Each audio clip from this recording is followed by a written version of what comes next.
Started listening to Oday. Congrats to the new ABC gig. All right, thank you through and through. I literally don't give two shits if Anthony's doing part-time radio on an AM station. You can keep pushing it. Who gives a crap? All right. Oh my God, did I get a super chat? Is it super chat Friday? I got a couple super chats. Okay. All right. Let me take your drunk uncle. He's one of mine. This FU goes out to Karl and Anthony. Sam Roberts has more views and listens than Cumia's radio show. It's a fact, Jack. Karl really is a disgusting ball washer. E-Rock almost has the same viewers as Cumia's radio show. Oh, damn, man. You don't like the Cumia, huh? I would say I've never listened to Karl. I think he's, honestly, I think he's just a joke, if you want to know the truth. Never listened to a second of his garbage.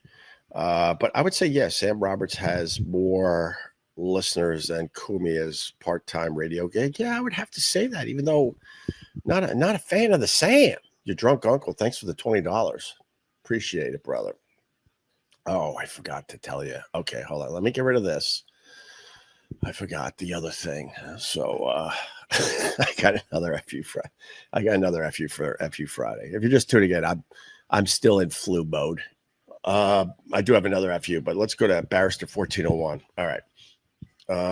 Good morning, all. It is now confirmed WABC paying Ann $150,000 per year for working only 2 hours per week. Excuse me. That means Ann is making $1,442.30 per hour. Not too shabby. I doubt it.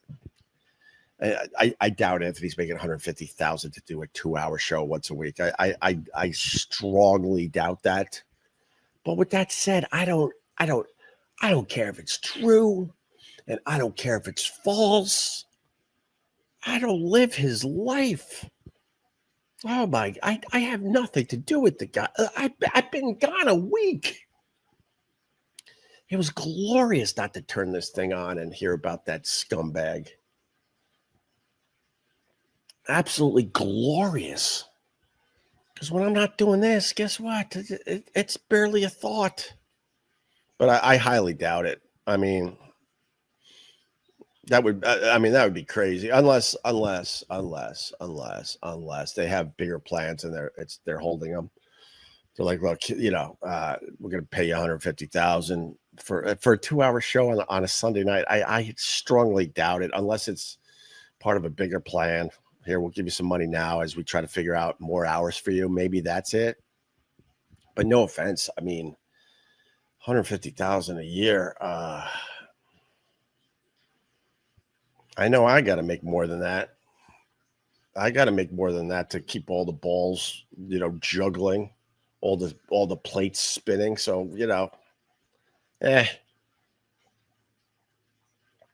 All right. Through and through. What is through and through got? Started listening to old O&A clips online. Just turned 18. Wish I could have listened live. Heard you guys got a new show on WABC. Hope it goes well. All right. I thanks for your $5, I guess. That's wonderful. All right.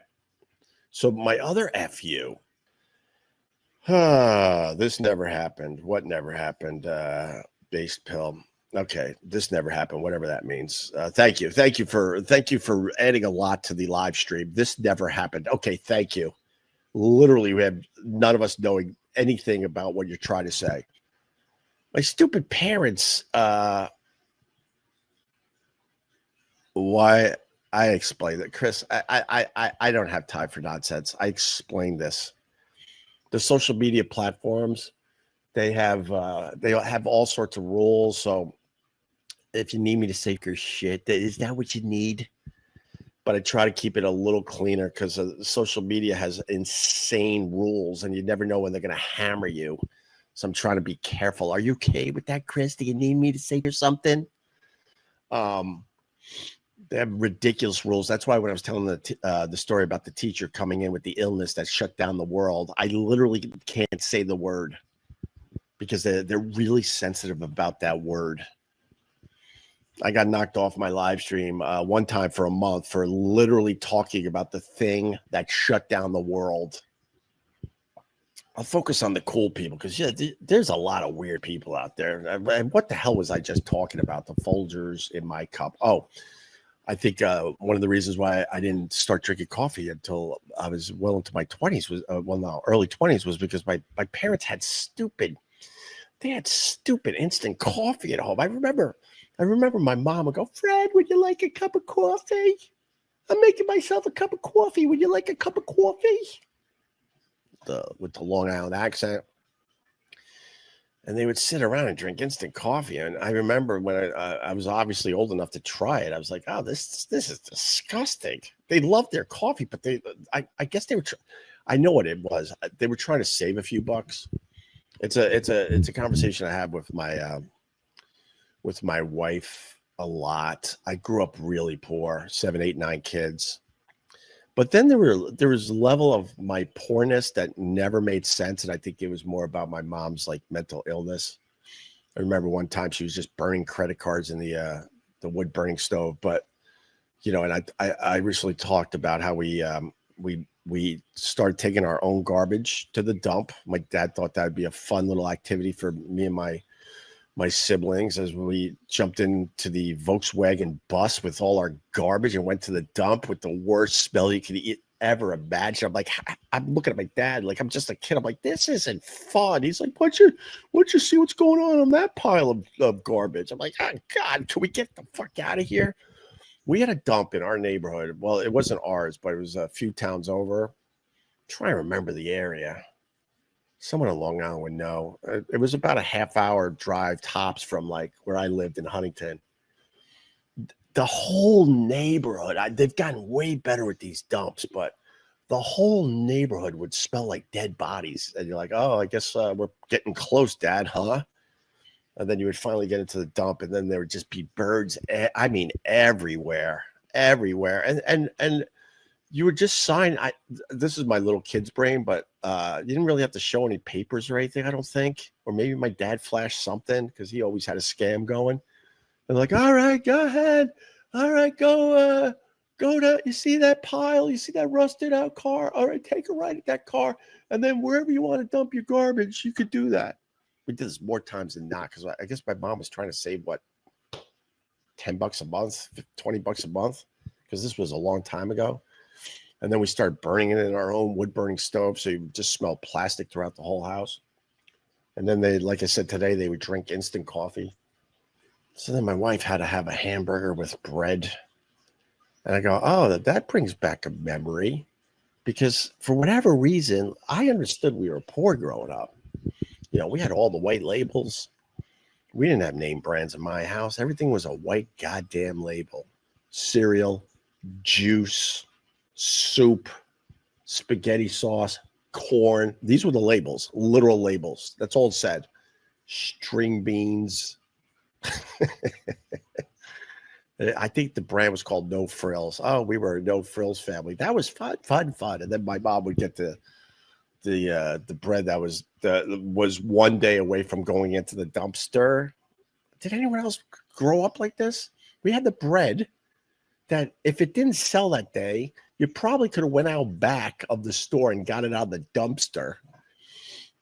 And it was Pepperidge Farm. It was thin slice because that was the cheap shit. So imagine having a hamburger on a thin slice Pepperidge Farm bread where the juices of the hamburger are just seeping through. You're basically eating a hamburger on a goddamn sponge. But I tell my wife, like, I learned a lot of this through therapy and stuff. I'm like, we were obviously really poor, but some of this stuff didn't make sense. We couldn't afford hamburger buns. We had to have it on bread. We couldn't afford to have our garbage taken away properly like everybody else in the neighborhood. What? We couldn't afford to buy wood for our wood burning stove. So we would collect newspapers, when they would leave newspapers out in the neighborhood with the twine, which was good and bad because that's where I started finding my Playboys. But we had a paper log roller because we couldn't afford actual wood for our wood burning stove. And if we couldn't find wood in the woods, in the woodisms, so as kids, we were making our own logs out of paper with a paper log roller. So I tell my wife, I'm like, man, look, I know we're poor, but some of this shit goes way past being poor, right? I think so. Your drunk uncle's back. Do you think Cumia will have to resort to marrying a dude to get more listeners to his radio show? Oh, bye. Oh, bye. Literally, I think we're going to go back to being sick because that's the only way I can avoid this stupid Anthony garbage. Literally didn't think about it for a week. For a week. Last time I did a live stream was a week ago. All right. I just wanted to turn this thing on and say hi through and through. Oh, your impressions are worth 151,000 a year. All right, thanks.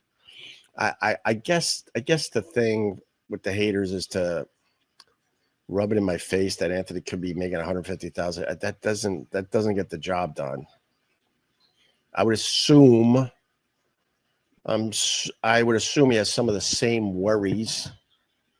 I know if I go back to radio, I literally could not sign a contract for 150,000 a year. And you might laugh at that because I'm certainly not making that now. But I need a certain number to keep everything going.